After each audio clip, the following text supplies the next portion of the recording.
신용카드 가맹점에 가입하신 사업자는 신용카드 거부하지 마십시오. 예, 정말 피곤해집니다. 절대 그렇게 계산하지 않습니다. 얘는 그냥 해당 과세 기간에 수익 금액에서 미가입 기간에 대한 금액을 그냥 안 분해버립니다. 얘는 그냥 걸리면 대박이라고 생각하시면 돼요. 저는 개인적으로 굉장히 중요하다고 생각해요. 왜냐하면 얘를 까먹어서 가산세를 왕창 무는 경우를 제가 좀 많이 봤거든요.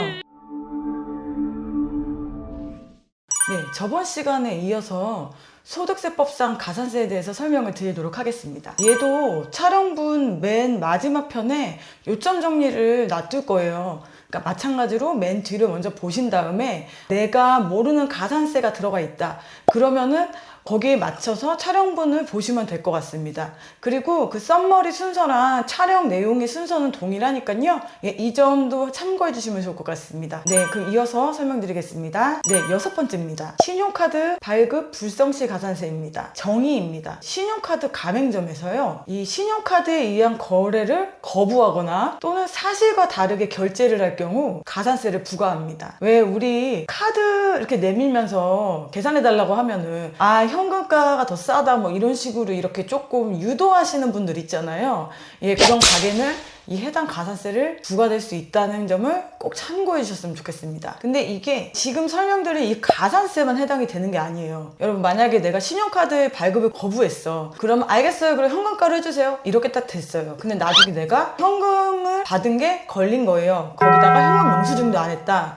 그러면 얘는요, 그냥 간단한 가산세로 끝나지 않습니다. 우선 만약에 과세 사업자면은 부가세도 누락이 된 거죠. 그럼 부가세가 나와요. 거기에다가 부가세에 대해서 얘는 고의로 매출을 누락한 거기 때문에 부당행위 가산세가 나옵니다. 그러니까 거기에 대한 가산세 나올 거고, 당연히 본세에 대해서 또 납부불성세 나올 거고, 거기서만 그렇게 나오느냐, 만약에 얘가 개인 사업자라면은 소득세법상에 있는 부당행위 계산에 대한 무신고가산세도 나올 거고, 당연히 그에 따른 납부불성세도 나옵니다. 얘는 그래서 다 합치면 어마어마한 가산세가 돼요. 그래서 얘는 진짜 꼭 안 그러셨으면 좋겠어요. 저는 개인적으로 주변에서 너무 많이 봐가지고, 특히 요즘 세상에서 신용카드 안 사용하는 사람이 어디 있습니까? 그리고 그거를 내가 이렇게 거부를 당하면 요즘은 소비자들도 그렇고 세파라치는 당연한 거고 다 신고합니다. 그러니까 꼭 주의해주세요. 그리고 또 이런 사업자들이 나한테만 그렇게 현금을 유도할까요? 아니에요. 되게 많은 소비자한테 현금을 유도하고요. 그렇기 때문에 이 사람은 한번 걸려서 짜르륵 걸리게 되면은 뭐 답이 안 나오게 됩니다. 그러니까 여러분, 특히 그 신용카드 매출을 신용카드 가맹점에 가입하신 사업자는 신용카드 거부하지 마십시오. 예, 정말 피곤해집니다. 그러면 신용카드 불성시 가산세액입니다. 거부 금액이나 사실과 다르게 발급된 금액의 5%입니다. 7번째입니다. 현금 영수증 관련 발급 불성시 가산세입니다. 얘도 정의입니다. 사업자가 현금 영수증 가맹을 미가입하거나 가입 기간이 지나서 가입하거나 현금 영수증 발급을 거부하거나 또는 사실과 다르게 발급하거나 현금 영수증 의무 발행 업종인데 현금 영수증 발급 의무를 위반한 경우에 부과되는 가산세입니다. 얘는 진짜 어마어마한 가산세입니다. 앞서 말씀드린 신용카드 거부랑은 비교도 안 돼요. 그리고 얘는 종류도 다양하고 가산세도 제법 큰 편이거든요. 그리고 빠져나가기도 힘듭니다. 그럼 종류별로 가산세에 대해서 설명을 드리겠습니다. 첫 번째입니다. 사업자가 현금 영수증 가맹을 미가입하거나 가입 기간이 지나서 가입한 경우는요, 그 미가입 기간에 수익 금액에서 1%를 곱해서 가산세로 부과하게 되어 있습니다. 근데 여러분, 여기서 주의할 점이 하나 있어요. 이 미가입 기간의 수익 금액은요, 계산 방법이 저희가 생각하는 상식과는 조금 다릅니다. 만약에 내가 4월에 개업을 했고 4월에 의무 가입도 해야 되는데 내가 6월에 의무 가입을 했어요. 이렇게 생각을 되면은 우리 같은 경우는 그러면 4월달 매출부터 6월달 가맹 가입하기 전까지의 그 해당하는 매출액의 1%를 곱하겠구나 라고 생각을 하시잖아요. 절대 그렇게 계산하지 않습니다. 얘는 그냥 해당 과세 기간에 수익 금액에서 미가입 기간에 대한 금액을 그냥 안 분해버립니다. 그러니까 4월부터 12월까지가 그 해당 과세년도에 우리 그 매출이 발생한 기간이라고 볼게요. 그러면 4월부터 12월은 9개월이잖아요. 그러면 우선 나의 그 4월부터 12월까지 총 매출에서 9를 나눕니다. 그래서 월 평균을 만들어요. 거기에서 미가입 기간인 4월에서 6월이면은 석 달로 좀 볼 수 있죠. 거기에 곱하기 3을 해서 내 미가입 기간의 수익 금액을 산출합니다. 조금 어이없는 계산법이라고 생각합니다, 저도. 그래서 미가입에 대한 수익 금액은 해당 과세 기간의 수익 금액에서 곱합니다. 미가입 기간, 그리고 나누기 365 또는 366일을. 그리고 제가 예시는 이해하기 좀 편하라고 멀수로 말씀을 드렸는데요. 가산세를 계산할 땐 일할 계산이라는 점 꼭 반드시 명심해 주시기 바랍니다. 그래서 산식에서 제가 아까 전에 365나 366을 나눈다고 말씀을 드린 거예요. 두 번째입니다. 현금 영수증을 다르게 발급하거나 발급을 거부한 경우입니다. 얘는 거부 금액이나 다르게 발급한 금액에 5%를 가산세로 부과합니다. 우선 얘는요, 건당 5,000원이 넘어가야지만 그 가산세 대상이 돼요. 그러나 그 발행 의무 업자의 경우는요, 5,000원이 안 되더라도 이 해당 가산세가 부과되니까 그 점도 좀 유의해 주십시오. 그래서 그냥 무조건 다 해당된다 라고 생각하시는 게 속 편합니다. 그리고 또 이런 분들 있어요. 세무사님, 우리는 건당 다 5,000원 미만이라서 현금영수증 발급 안 했다고 하면 되지 않아요? 아주 틀린 얘기는 아니에요. 아주 틀린 얘기는 아닌데, 근데 만약에 통장으로 받았다면 흔적이 있겠죠.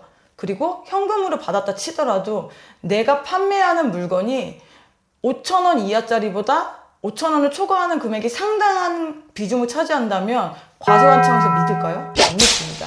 그리고 또 한 가지 뭐가 있냐면, 우리가 부가세 신고도 해야 될 때 이렇게 현금 영수증 발급도 안 하고 신용카드도 안 하고 세금계산서도 안 한 매출은 기타 매출이라고 해서 또 이렇게 넣어서 신고를 하게 돼 있어요. 근데 내가 현금 영수증 발급을 안 한 가장 큰 이유가 내가 매출 누락을 하려는 건데 부가세 신고를 제대로 할까요? 당연히 안 합니다. 그렇기 때문에 이것도 나중에 무조건 걸리게 돼 있어요. 그래서 얘도 꼼수 부리지 마시고 그냥 정석대로 가십시오. 마지막으로 세 번째입니다. 현금영수증 의무 발행업자가 현금영수증 발급 의무를 위반한 경우입니다. 얘는 이 발급 금액의 20%나 가산세를 부과합니다. 근데 이 거래대금을 받은 날로부터 10일 이내에 자진신고를 하는 경우는요, 50% 감면이 적용되긴 합니다. 얘는 그냥 걸리면 대박이라고 생각하시면 돼요. 여러분, 매출의 20%는요 정말 큰 금액입니다. 그리고 제가 앞서 신용카드 설명드리면서 다른 것도 부과가 된다고 말씀을 드렸잖아요. 얘도 마찬가지예요. 부가세에 대한 거 나오겠죠. 그리고 개인사업자면 소득세에 관한 것도 나오겠죠.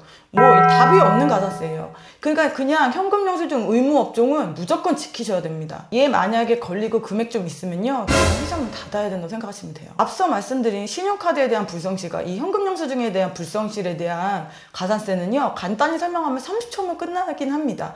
근데 제가 왜 이렇게 길게 장황하게 설명을 드리냐면요, 얘네를 웬만하면 꼭 지키시라는 말씀을 드리고 싶어서 제가 몇 번의 당부를 드리기 위해서 길게 예시와 함께 설명을 드린 거예요.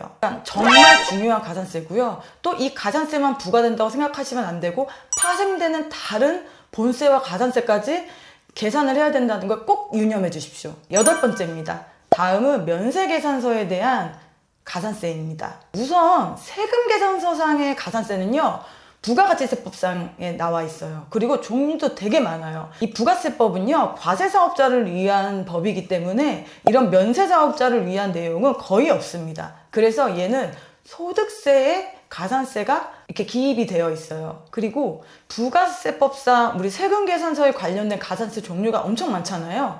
얘도 마찬가지입니다. 면세계산서도요, 종류가 아주 많아요. 근데 저는 그 중에서 딱 하나만 설명을 드리고 넘어갈 겁니다. 바로 전자계산서 미전송 가산세입니다. 얘는요, 직전 과세기간의 총수익 금액이 8천만 원이 넘어가는 8천만 원 이상인 개인사업자가 의무 발행 대상자입니다. 이 해당되는 개인사업자가 전자로 계산서를 미전송하는 경우에 부과하는 거예요. 만약에 홈택스로 발급을 하시는 경우는요, 홈택스의 발급과 동시에 전송이 되기 때문에 얘는 미발급과 거의 동일하다고 보셔도 되고요. 말 그대로 전자계산서 미전송이기 때문에 종이 계산서도 이 가산세에 해당이 되니까 반드시 전자로 계산서를 발급하시기를 당부드리고요. 그리고 홈택스로 발급하는 방법 굉장히 간단합니다. 한 번만 숙지하시면요, 굉장히 편하니까요, 그 점도 꼭 유념해 주십시오. 가산세입니다. 이 미전송 가산세는요, 공급가액의 0.5%를 가산세로 부과하고 있습니다. 9번째입니다. 지급 명세서에 관련된 가산세입니다. 얘는요, 저는 개인적으로 굉장히 중요하다고 생각해요. 왜냐면 얘를 까먹어서 가산세를 왕창 무는 경우를 제가 좀 많이 봤거든요. 얘는 그냥 크게 두 가지로 나눠서 설명을 드릴게요. 첫 번째는 간이지급 명세서에 관한 겁니다. 미제출이나 또는 지연제출이고요. 지급 금액의 0.25%. 근데 만약 3개월 이내에 제출을 하게 되면은 50% 감면에 대한 가산세가 부과됩니다. 다음은 두 번째입니다. 그냥 지급 명세서의 미제출 또는 지연 제출에 대한 가산세입니다. 얘는 지급 금액의 1%입니다. 그리고 3개월 이내에 제출할 경우 역시 50% 감면입니다. 단 일용근로소득에 대한 지급 명세서는요 1%가 아니고 0.25%, 즉 간이지급 명세서의 가산세율과 동일하니까 그 점도 참고해 주십시오. 여러분, 보통 인건비가 발생이 되는 사업장은 원천징수에 대한 신고를 하게 돼 있죠.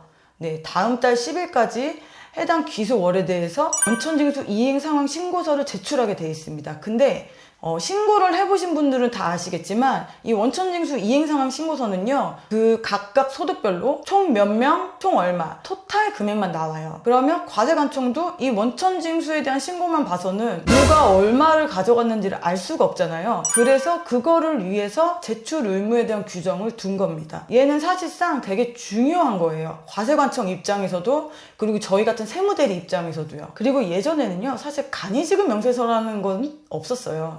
근데 이게 생긴 거죠. 이거 생기고 세무업계 여러분들이 너무너무 피곤해했습니다. 솔직히 저는요 간이지급 명세서까지 제출을 해야 되나? 라는 생각을 하는 편이기는 해요. 이게 그렇게 실익이 있는 건지 내가 봤을 땐 약간 가산세를 더 걷겠다는 약간 욕심은 아닌지 그런 생각이 들거든요. 예, 물론 이건 어디까지나 제 생각이고요. 이 법을 만드신 분들은 더 깊은 뜻이 있을 수도 있습니다. 근데 어찌됐든 제 짧은 생각으로는 좀 그렇습니다. 그리고 또 하나, 지급 금액을 가산세의 대상으로 하는 건 너무 가혹하다고 생각해요. 인건비가 많은 곳은요 이거 한번 잘못 누락하면은 몇 천에 이렇게 가산세가 나오는 경우도 있어요. 지급 명세서에 대한 사설은 여기까지 하겠습니다. 어쨌든 어차피 나온 법이니까 준수하시길 바라겠습니다. 네, 10번째입니다. 원천징수 등 납부불성시 가산세입니다. 얘는 신고불성실은 없습니다. 납부불성실만 있고요. 그리고 제가 국세기본법에서 납부불성시 가산세를 얘기할 때 1+2라고 했던 거 기억나시나요?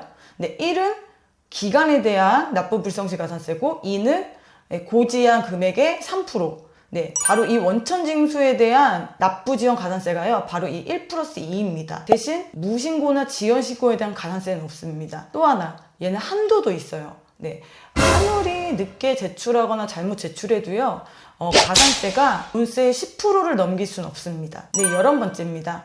주택임대사업자의 미등록 가산세입니다. 정의입니다. 주택임대소득이 있는 사업자가요 사업 개시일로부터 20일 이내에 사업자 등록을 하지 않을 경우 부과되는 가산세입니다. 여러분, 사업자 등록도요 사실상 부가세에 관련된 법령이에요. 근데 주택임대는 면세거든요. 그러니까 제가 아까 면세계산서에 대한 가산세가 소득세에 열거되어 있듯이 얘도 그래서 소득세에 들어가 있는 겁니다. 그리고 법인세법에서는 주택임대, 어떤 사업소득 이런 분리가 없죠. 걔네는 그냥 무조건 포괄주의잖아요. 그렇기 때문에 이 가산세는 소득세법에 규정이 되어 있는 겁니다. 가산세액은요 그 면세 공급가액의 0.2%입니다. 네, 12번째 마지막입니다. 업무용 승용차 관련 비용 명세서 제출 불성시 가산세입니다. 네, 우선 제 촬영분을 보시면요 제가 그 업무용 승용차에 관련된 내용을 쭉 설명드린 부분이 있습니다. 그래서 우선 업무용 승용차에 대해서 잘 이해를 못 하시는 분은 그것부터 보신 다음에 이 가산세를 시청하시면 더 도움이 될 것 같습니다. 그리고 제가 그 앞서 한 촬영분에 업무용 승용차에 대한 비용 명세서를 제출해야 되는 의무사업자나 이런 부분들을 다 세세하게 설명을 드렸기 때문에 중복되는 거는 웬만하면 생략하겠습니다. 네, 우선 업무용 승용차에 관련된 비용 명세서 제출 의무자는요 정해져 있습니다. 모든 사업자가 해당되지 않아요. 그 내용은 제가 말씀드렸다시피 그 업무용 관련된 승용차에 대해서 보시고요. 간단히 그냥 하나만 말씀을 드리면 복식부기 의무자가 거기에 해당이 됩니다. 가산세율은요 필요경비에 산입한 금액 중에 미제출하거나 다르게 제출한 경우에 금액의 1%입니다. 차량이 많으면요 얘도 부담이 되는 가산세니까요 꼭 유념해 주시기 바랍니다. 지금까지 소득세법상 가산세에 대해서 설명을 드렸습니다. 그 외에도 엄청 많은데요 제가 생각하기엔 조금 중요하다 싶은 가산세만 좀 압축을 해서 설명을 드렸습니다. 다음 시간에는 이제 다른 세법상의 가산세로 찾아뵙도록 하겠습니다. 지금까지 믿음세무의 이경세무사였습니다. 감사합니다.